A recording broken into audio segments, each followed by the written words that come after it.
someone said that the funny thing about being human is that we're in this box. And, some people think outside the box and all that, but it has nothing to do with that. It's just imagine that your life's inside of a box.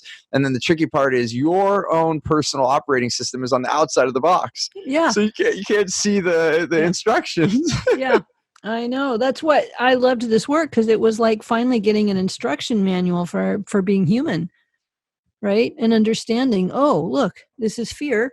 This is not actually about what's going on. This is about a part of the brain that only knows how to respond this way, that just took over. And starting to get that rewired so that you can have the part of your brain in charge that ought to be in charge at the times it should be in charge, instead of getting suddenly pulled into being 2 years old or 3 years old, or all those things that we that happen to us just because our brains are not designed to, brains multiple. I mean, we don't have just one, we have multiple, and they are not designed really to work together terribly well. Yeah, just to be clear on that, so people who don't understand this go, what do you mean I have two brains? But there's layers. So without getting too detailed, I guess, but we have different layers of the brain, right? Maybe just share They're a little bit actually more. separate units in a certain way. There's the cerebral cortex, the big shiny lobes we're so proud of as human beings and like to lord over the rest of the animal kingdom. Those are what do the things we're so proud of: the abstract thought, meaning, time, creativity, consequences. But those aren't fully developed until, for women, somewhere between 20 and 25.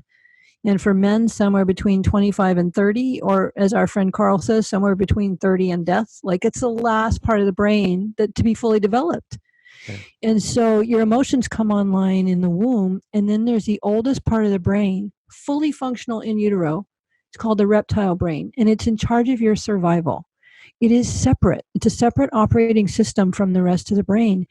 And it doesn't think, and it doesn't care if you're happy. It only cares that you're alive. And it has the processing power of the average gecko. Like, it's lizard neurology. And so it's got two distinctions. There's fine and there's dead. If you're not dead, you're fine. And if it thinks you're in danger, based on reptile criteria, it will pull the cortex offline. So right now we're seeing a case of people hoarding toilet paper, of all things. Right. This is reptile behavior. Like, nobody needs to be stockpiling toilet paper right now. There's not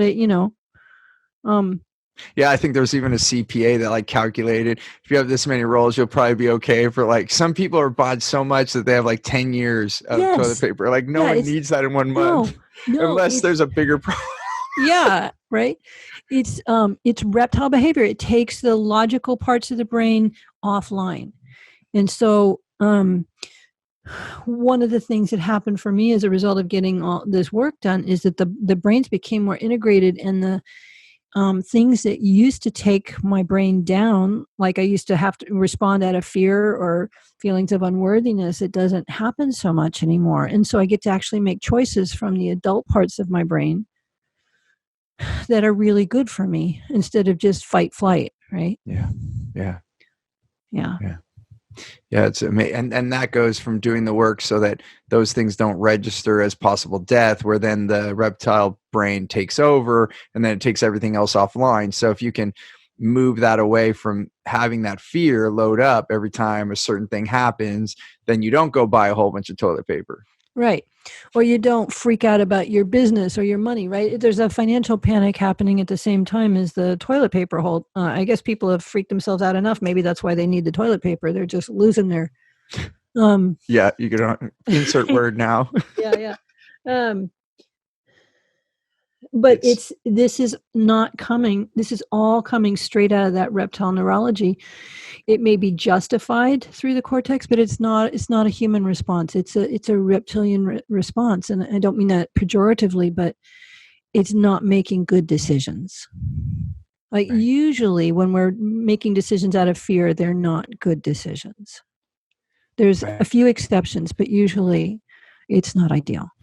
One of my best examples, is when I think of like an argument, especially with your partner, right? They tend to load up all those old things, right? And we pick them on purpose so that those things, and it gets better too, like through this work. I just to say out loud for everyone, but I, in the early years, I remember it a lot. It still happens sometimes, but you have like, just imagine that you have so many different options, and then all of a sudden you're triggered, or you're in a conversation, and that's why people call it like you get regressed. And a lot of people don't think of it that way unless you have psychology or whatever. You're just in a moment, and then you say something, and then the reason you can be regressed, and how I started noticing is like later, after I calmed down, after I got out of the situation, I'm like, oh, I could have said this, I could have said that. That would have been much more useful. She probably wouldn't have been so upset if I said this. And I had all these options, but they were gone. In that moment, they all shut off. It was like, and exactly like you're saying, it was like those parts of my brain were like completely shut off. Hey there, I want to give you something really big. It's called Clear Path to Customers. It's the way that we get the right language to get the right client. I like to call them your wow clients, so that you can have more results, more revenue, more raving fans, and more referrals. And I want to give this to you absolutely free. And all you have to do is go to stevenapolitan.com to check it out, or you can look at the description here. We'll put the details there. As always, remember, choose gratitude and create freedom.